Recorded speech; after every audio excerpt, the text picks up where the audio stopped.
Support for the show is brought to you by 100wattsandawire.com. There you can get a 100-watt ID, learn about operating events, and check out the gear in the shop.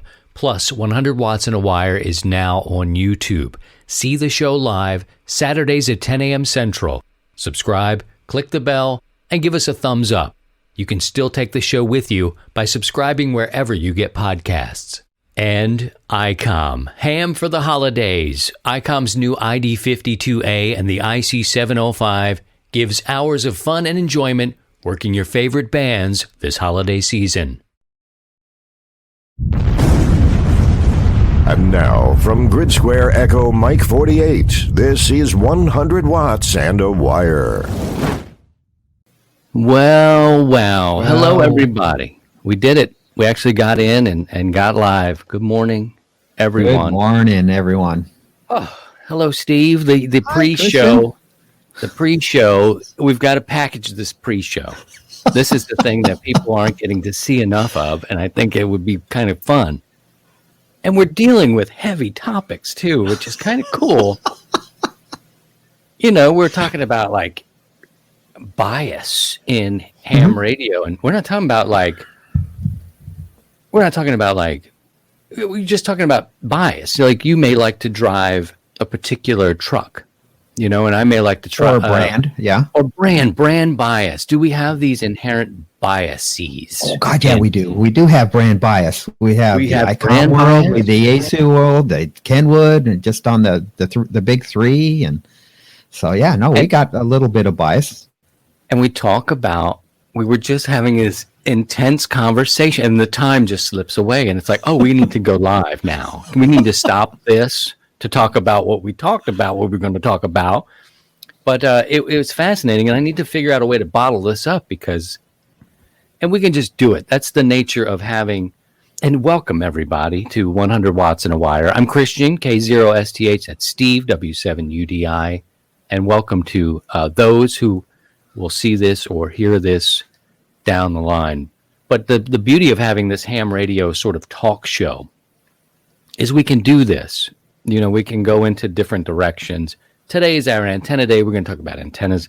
Frankly, we're going to talk about antennas almost every day. You know what I mean? So, but we got into this great conversation about, you know, being biased toward VHF, UHF, because we're kind of HF guys. Are we carrying this bias? And Steve says, you know, we need to incorporate VHF, UHF guys in here. Its technicians are important, and he's right. You know, so they are a big part of our hobby. I mean, when you look at the numbers, it's technicians outnumber us, general and extra class, and I think we kind of skipping out on it, and I want to see us, you know, kind of incorporate that a little bit more. Try to be inclusive. Yeah, and beautiful words. We got to be. If we want to keep this around, we got to do our part. Let's get some good mornings in here. Good morning, Alan. Go too far up the stream here. Good morning to Alpha Bravo 8, Alpha Sierra. Good morning to you. Hello to Jared. Jared is Kilo Bravo 1, Sierra Echo Mike. Hello, Jared. Good morning, Jared. We also can say hello to Marty. Kilo Mike 6, Papa Romeo Alpha. This is my favorite part of the week. Good morning, Saturday. Yay! Same Saturday. here. It has nothing to do with us. It is the most anticipated morning of all times, and here we are screwing it up with a stupid show. But thank you. Yeah, don't make it us, because we'll disappoint. Yeah, not us. We will let you down. We have already let you down. Hello, Ricardo. Good morning, Ricardo. The great state of Florida. Kilo Victor 4 Oscar Papa. Hello to you, Ricardo. I just got to say, I'm even surprised that I'm here. This has been, you've heard about the weeks from hell. Now, I've never given birth to a child. I don't know what that does to your body. I know, but I've never felt that. And so this is all relative to just having a week, you know, like, and it started bright and early on Monday, and won't go too deep into it just to protect friends and co-workers. The guy at work, we've got a positive COVID-19 test at work. And you may remember I talked about being quarantined for a couple of weeks leading up to this. This Monday was my first day back to the spot because of quarantine concerns about something else. Anywho, get in there, find out a teammate is sick and has exposed the rest of the team. The whole team, my whole team is out. And we're thinking about sending positive energy to the man on my team who is struggling right now. He's got real symptoms, real things going on, but I believe he's strong and we'll pull up okay. So, that's the morning part of this. The afternoon is the battery in my truck dies. And it's like, okay, what next? What did I do in a past life to really upset the balance of things? And then the week becomes just like an avalanche of poo. It's coming. Several different things, but the most important thing, and I'm surprised we're on the air here streaming, is that I spilled a cup of coffee directly into my MacBook Pro, which is the infrastructure of my brain, my system, my recording, my editing. And it's not a let's put it in rice kind of thing. And I never do this. I don't have drinks. My drinks are always on the floor and back behind. My crew can't bring anything near mixing boards. I've heard horror stories of people spilling in thousands of dollars of audio consoles. So I've seen this happen in other people's lives. Now it happened in mine. And I tell you, I got a crown put on a tooth that I had root canal. This is, life, the intersection of life and amateur radio. So I had my mug, this one here, and I took the top off and I'm letting it cool because it's too hot for the tooth on this day. Sat it on the table, stood up at some point, hit it, and it's not even a little bit, Steve. It is like I threw it in a pool kind of thing. And I think I taught my children the F-bomb on it. Like, it was the only thing that came out. And they were 2 rooms down the way. And I heard later, we heard you yell. And I was like, okay, because I only said one word, literally one word. And we're so tied to these computers, and everything work. And so recording is being captured today, but I don't know if I'll be able to get like the podcast audio edited because Pro Tools is toast. So it was like that. And we've been looking for workarounds. So we have a new kind of motto here on the show. It's like, we'll just see. We'll just see. We'll see. I'm like, Steve, I got some cool videos to play. We'll see if it works. We'll see. We'll see what happens. But how was your week? I hope you didn't have a hell week too. I mean, this is nothing compared to a lot of the things going on in the world. More of an inconvenience and wow, I am really addicted to having tools, because that's what they are. I don't get emotionally emotionally about these things as tools. I wouldn't like to lose my radios either, but they're kind of a tool in a way if you think about it. So there's no emotional, but it's just, you're out now. You're completely out. And this is probably a couple grand mistake for something I've never done, but it affects ham radio. It affects a lot of the things that I do for a career, but it's just one of those weeks. Just one of those weeks. How was your week? Tell me something good happened. Tell me you ate a big bowl of berries and something good happened out of there. I don't know. I had some great salad, and right. The wife makes a salad that has apples in it, and what is it? Sunflower seeds, and just all good stuff. And we just mix it up with various dishes that we. So that part has been good. The dinners have been good. The week has been just a lot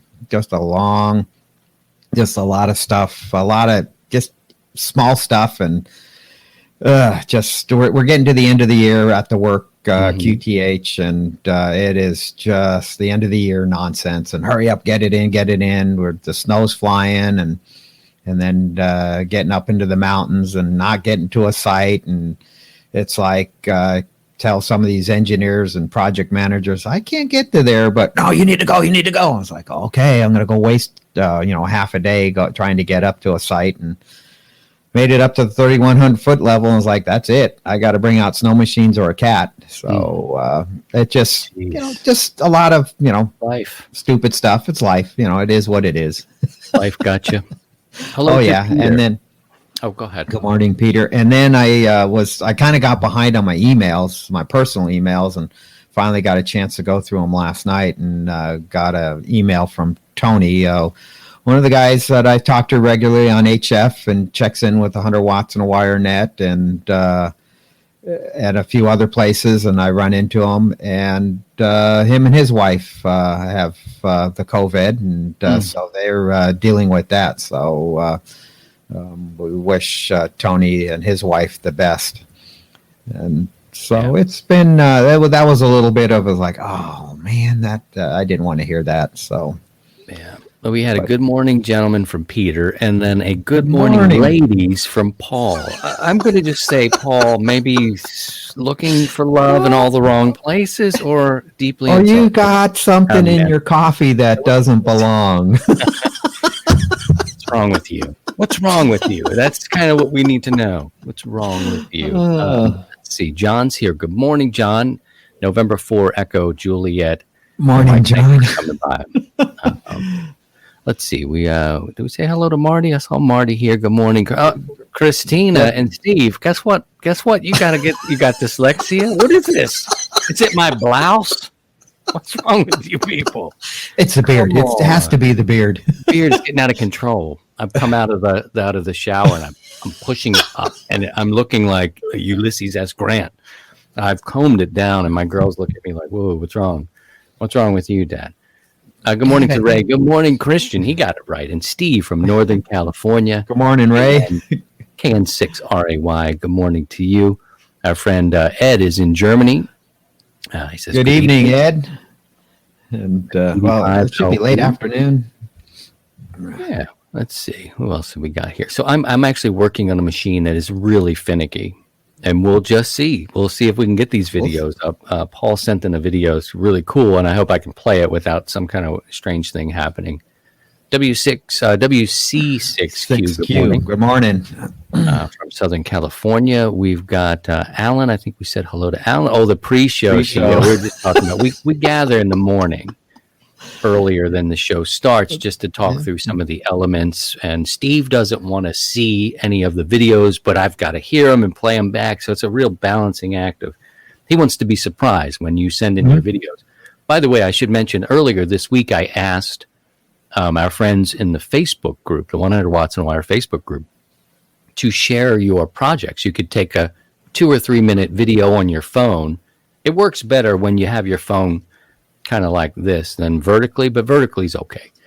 And send them to us, and we'll kind of look at your projects. If you have questions about your projects, we'll try to help you with that or explore some options. This is not the kind of community where one size fits all. We understand that, and you don't have to do it just one way. And it's okay not to know everything. Heaven knows that. God knows we don't know everything. Thank God. I don't. Good morning to Joel Jones. Morning all, Kilo 04, Hotel Yankee X-Ray from North Carolina, the foothills. Edwin is here as well. Good morning to Edwin. Oops, took you away there. Good morning, Edwin. Thanks for being here.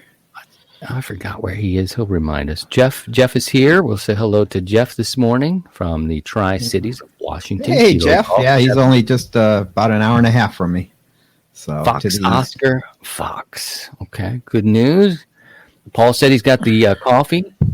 Good morning, all. Coffee all warmed up, ready for a great show. I don't know if we can deliver that to you, Paul. We're having a laugh. Who else here? Let's see. And there's a friend, KB9, Victor Bravo Romeo. There's Michael. Good morning. He's got a YouTube channel, very popular. And Steven. That's Alpha Antennas right there. Morning, Steve. Says hello. Okay. So we got so much to talk about. We've been talking about projects. We promised to talk about antennas this morning. We've been saying hello to you. So hello. We're going to give away an antenna this morning as well. And I was thinking for this one, because this is actually week number 3, we're going to give away the G5 RV. Steve picked that one to give away. We've got 12 weeks. We talk about the 12 days of Christmas. Well, we got 12 weeks of antenna giveaways. And if it works, maybe we'll figure something else out. Something new. Let me take Steve out of here. And, we'll figure something out. We're always tinkering, and I can't, I might build something but not put it up. Just give it away. So maybe that's something we'll do. We've got some questions we want to get to. We want to talk about you and your antennas. We want to learn about your projects and things that are going on with you as well. So what do we want to do first, Steve? We want to look at other people's projects. We want to tackle some questions. Yeah, let's go with the projects. So, all right, you want to see what people are working on. So bear with us, guys. I'm dealing with a Chitty Chitty Bang Bang. Are you guys old enough to remember Chitty Chitty Bang Bang, the major motion picture about a hapless car that really knew that it could? It just didn't as much as it could have. That's what we are today, the Chitty Chitty Bang Bang show. So we got a video. I want to play a video, and because it is vertical.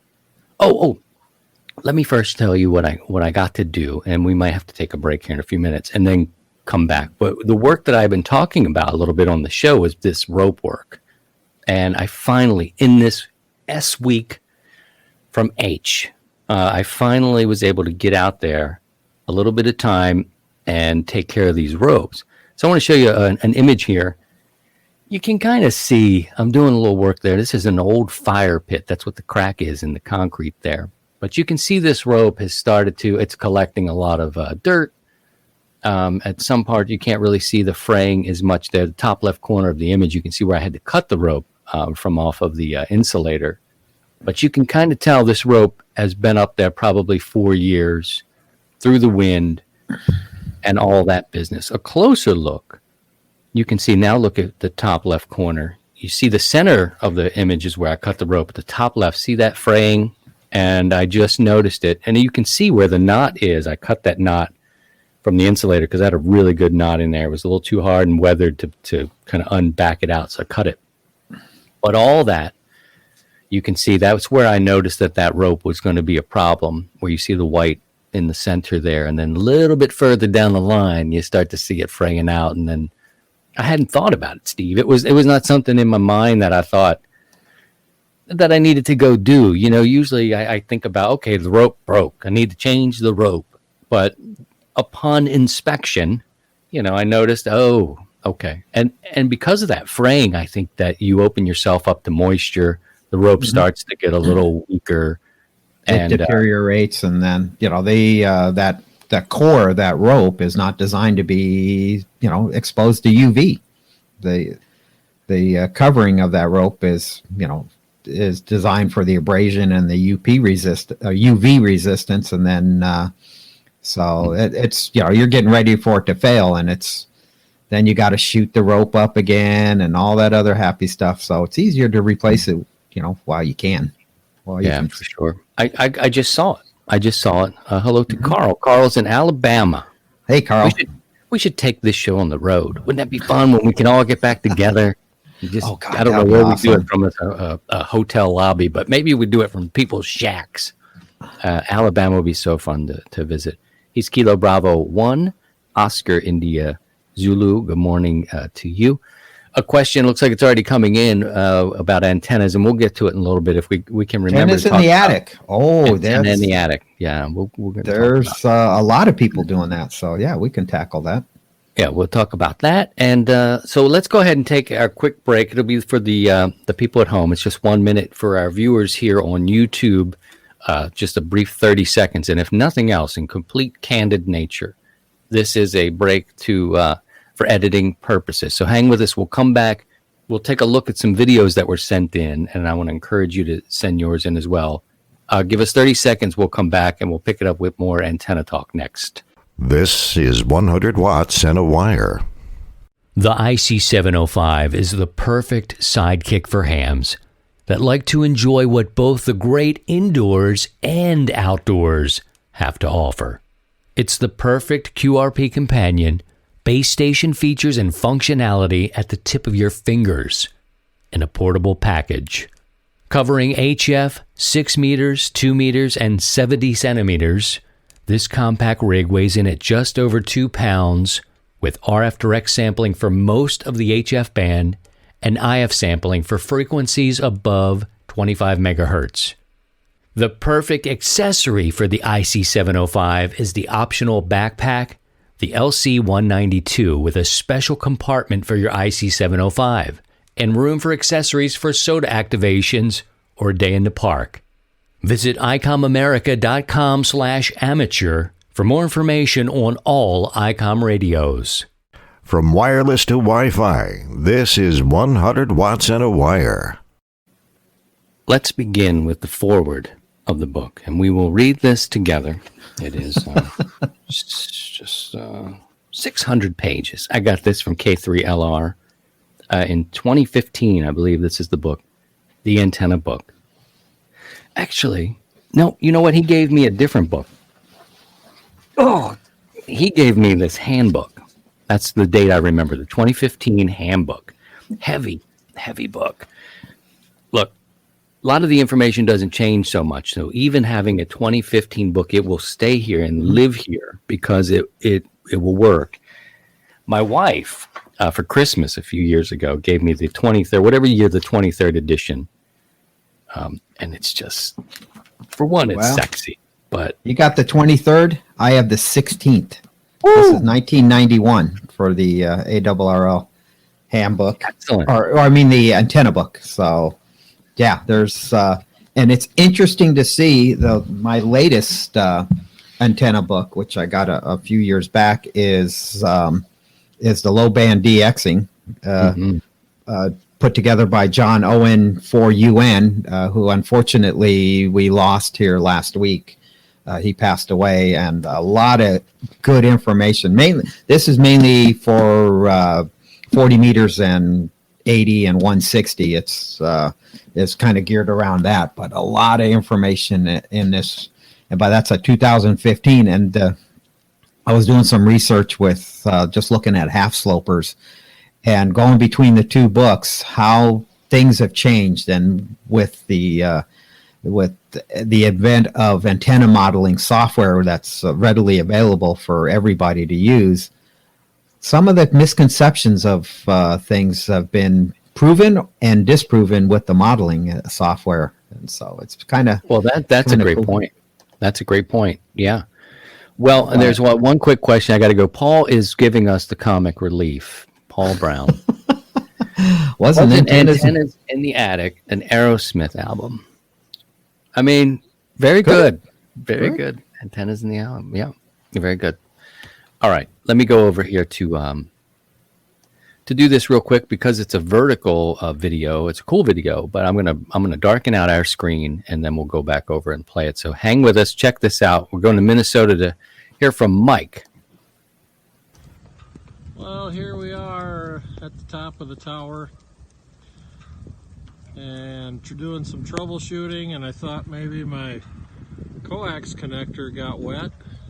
Come to find out, my problem is all 3 ring terminals have failed on the northeast bound side of my fan dipole. So now just to repair it.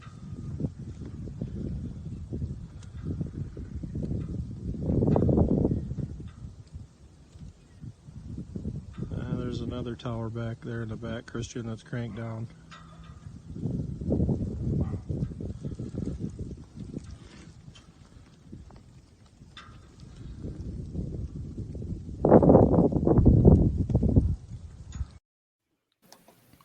Beautiful. Nice. See, I just think Nice. that's just so cool. And I would love for other people to go out. I mean, here he is. He's in Minnesota. That's Mike. A Kilo Echo Zero Echo Bravo Sierra. He's up on the tower. He decides to pull out his phone, record a little piece, and send it in. I encourage you to do that too. That doesn't matter what you're doing. I think this is better than this, but I can just do what I did there. It doesn't matter. The length is the thing we want to think about. 2 or 3 minutes is probably just fine for this. Steve, any impressions of Mike's video there? Apart from Nice. my initial, it's beautiful. It's snowing. The pines are covered and painted with snow, and he's on top of that tower. Never fails. It's the antenna's going to fail in the snow.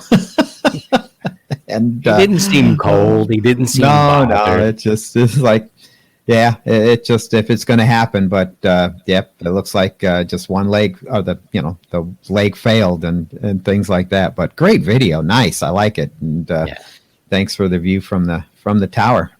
So yeah, I a couple weeks ago we did the beam change out, and so I decided, so here's my climbing helmet, and then I threw on a GoPro, or it's a GoPro clone, and in reviewing the videos, I found that when I got up into the position to actually mount the antenna, somehow I took the camera and it went like that. I figured Steve was up there at 85 feet and decided he was going to take a leak. Yeah, I let it hang 80. out, and then it was like, let's film it. Let's film it. Like, and sorry, juvenile mind. It's Paul's fault. But I did get part of the video, so I got to edit it up, and we'll get the write up when I get a chance. So if you can, keep bringing the videos of your projects, and but thanks for the view from the top. Yeah, thanks, Mike. It's beautiful. The three terminals, that looked to me like it was a either a fan, maybe a three. It was a fan dipole, and all three snapped. He was surprised more than anything. Yeah, it just failed.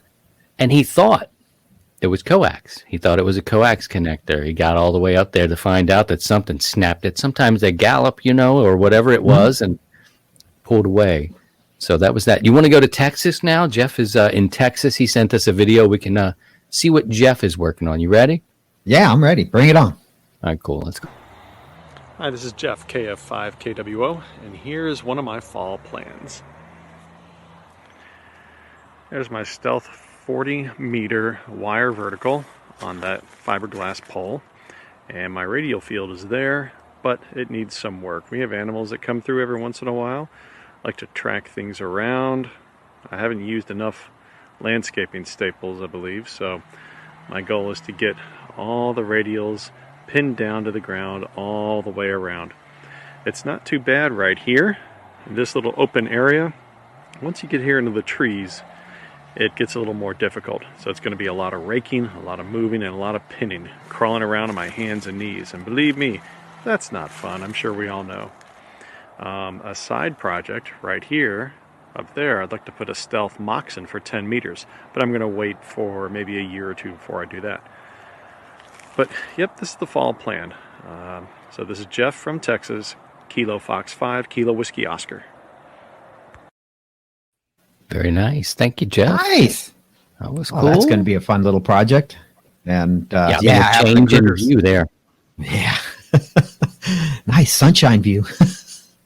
Yeah, I could see how that would be a problem. A lot of wire on the ground, and if you've got deer going through there and that sort of thing, it could be an issue. I have it with my ropes that way because I'm in the woods, and I've been thinking a lot about putting some sort of way, like a white strip or a T-shirt or something that waves so they don't go rushing through it. They get spooked all the time. They take off, and it wouldn't be the first time. But I hadn't thought about vertical antennas and the wire systems and the radials that you put down on the ground. If they're not all buried, you could, we talked about lawnmowers, I think, last week, but animals, that's another thing too.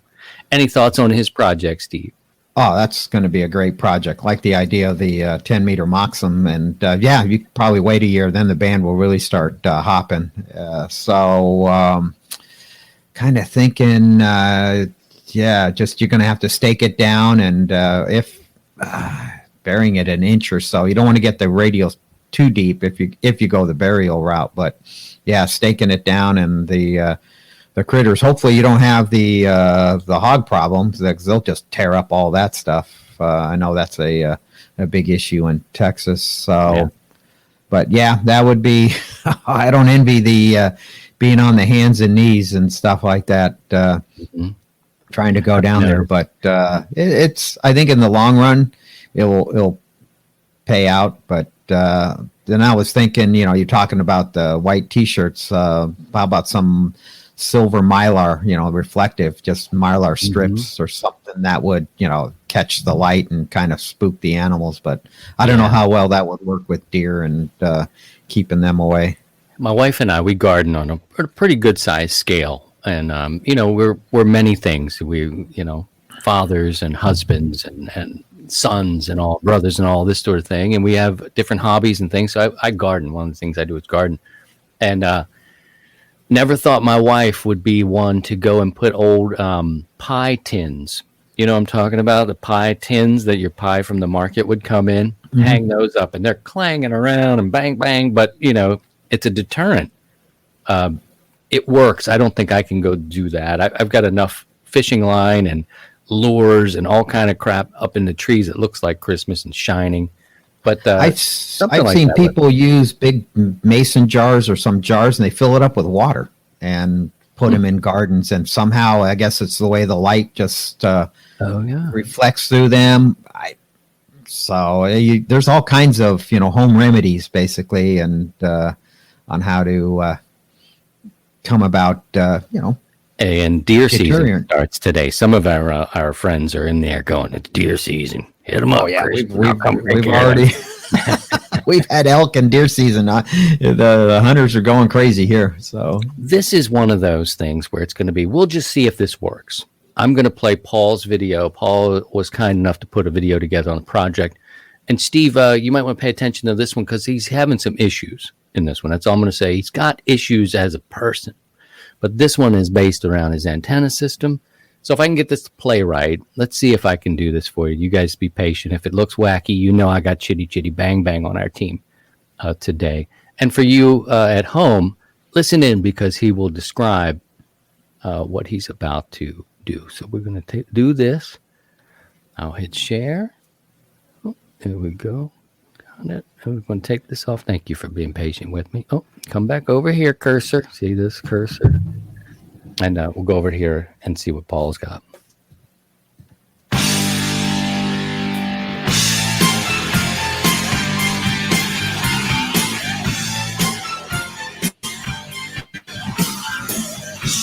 Hi, I'm Paul, WD9GCO. I'm 100 watts, ID number 141. And here's a short little video on the antenna projects I'm currently working on. I wanted to start working the FM satellites. Now, I live in a condo, so I have a limited amount of space for an antenna, and a pair of Yagis on a rotor is very obvious. I'm pushing the limit with what I have up now, and I don't think that that's a possibility. So I looked into some options. I decided for the 70 centimeter side, I was going to build an egg beater. So I found the plans for the egg beater 2 online, and that's for 70 centimeters. So I built this. Problem is, it's built exactly according to plan, but it doesn't resonate anywhere close. A couple of things I can think of is that possibly I cut one of these elements, or both of them ended up being trimmed a little too short. That's easy enough. I have plenty more wire. The other thing is, even though my research showed that the plain gray Rust-Oleum that I painted the PVC was non-metallic, it's entirely possible that it is interfering. So I'm going to remove this and sand all that off back down to white and then try that again.